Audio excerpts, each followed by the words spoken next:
নমস্কার, তোমাদের সবাইকে সানাস স্মাইল এডুকেশন সেন্টারে স্বাগত জানিয়ে আজকের ক্লাসটি শুরু করছি। আজকে তোমাদের সঙ্গে আলোচনা করব তোমরা যারা সপ্তম শ্রেণীর ফার্স্ট ইউনিট টেস্ট পরীক্ষা দেবে 2025 সালে তোমাদের জন্য রায় ও মার্টিন প্রশ্ন বিচিত্রা থেকে আজকের সমাধান করে দেখাবো। সপ্তম শ্রেণীর পরিবেশ ও বিজ্ঞান বিষয় মডেল নাম্বার 9 অর্থাৎ 9 নম্বর স্কুলে তোমাদের যে সমস্ত ছোট ও বড় প্রশ্নগুলি আছে তার উত্তরের সমাধান করে দেখাবো। চলো দেরি না করে মূল বিষয়ে যাওয়া যাক। প্রথমে আমরা সমাধান করব ফিজিক্যাল সায়েন্স। একে আছে সঠিক উত্তরটি নির্বাচন করে লেখো। এক জায়গায় প্রশ্ন দেখো, ম্যাগনেসিয়াম ক্লোরাইডের সংকেত হলো, উত্তর হবে অপশন এ MbCl2। দিয়ে দেখো পারদের ল্যাটিন নাম হলো, সঠিক উত্তর হবে হাইড্রাজিরাম। পরবর্তী প্রশ্ন দেখো কি আছে, 3 দাগের স্থির উষ্ণতার পদার্থের কঠিন অবস্থা থেকে তরল অবস্থায় পরিণত হওয়ার ঘটনাকে বলা হয় গলন, অপশন বি। 4 দেখো ফারেনহাইট স্কেল ও সেলসিয়াস স্কেলের মধ্যে সম্পর্কটি হলো, সঠিক উত্তর হবে অপশন বি। পরবর্তী দেখো 5 ফারেনহাইট স্কেলে বরফের গলনাঙ্ক হলো, অপশন সি 212 ডিগ্রি ফারেনহাইট। 6 দেখো নিউট্রন কণা হলো, সঠিক উত্তর হবে আধানবিহীন, অপশন সি। 2 দেখো নিম্নলিখিত প্রশ্নগুলির পূর্ণবাক্যে উত্তর দাও, বিকল্প প্রশ্নগুলি লক্ষণীয়। একে আছে সীসা মোড়টি চিহ্ন লেখে, উত্তরটা লিখবে পিবি। 2 দেখো CaCO3 কে উত্তপ্ত করলে কি কি উৎপন্ন হয়, তোমরা লিখবে কার্বন ডাইঅক্সাইড ও ক্যালসিয়াম অক্সাইড। তারপরে দেখো কি আছে, 3 কোনো বস্তু বাইরে থেকে কতটা তাপ নেবে বা হারাবে তা ওই বস্তুর ভরের সঙ্গে কিভাবে নির্ভরশীল, উত্তরটা লিখবে সরল সম্পর্কে নির্ভরশীল।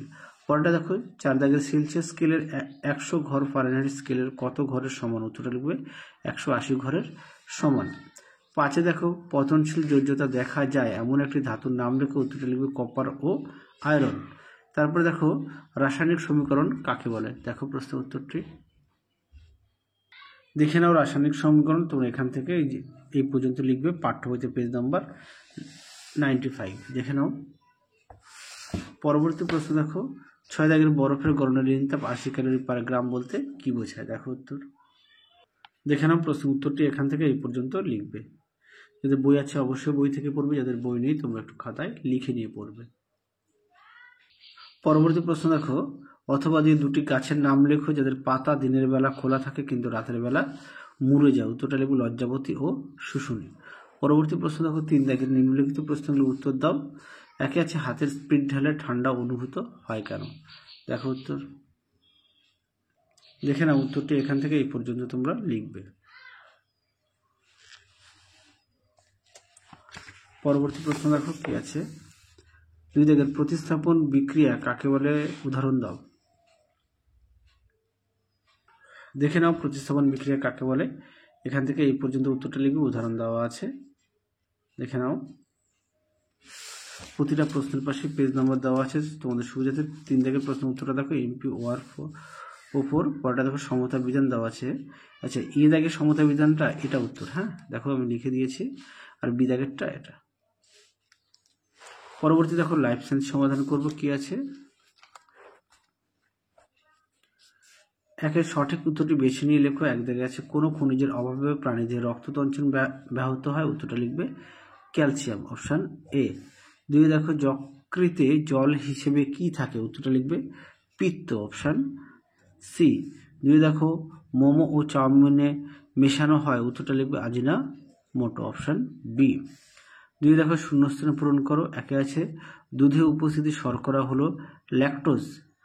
2 দেখো ম্যারাসমাস রোগ হয় প্রোটিন ও শক্তির অভাবে।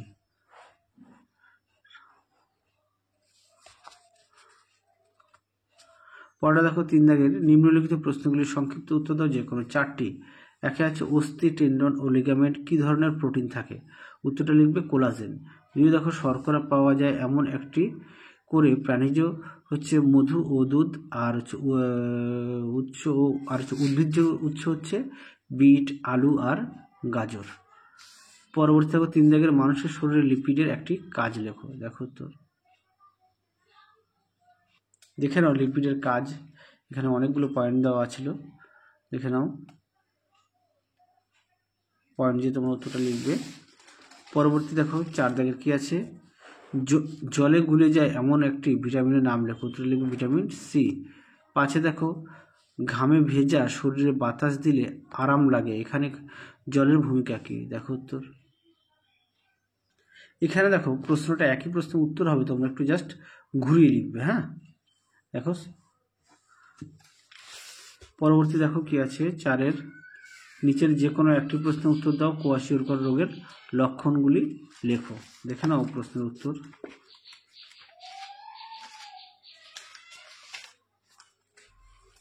দেখে নাও রোগের লক্ষণ সুন্দর করে দেওয়া আছে পয়েন্ট দিয়ে, তোমরাও পয়েন্ট দিয়ে লিখবে। তারপরে দেখো কি আছে, 2 ভিটামিন ডি এর উৎস ও একটি কাজ লেখো। দেখো প্রশ্নের উত্তর কি বলেছে, ভিটামিন ডি।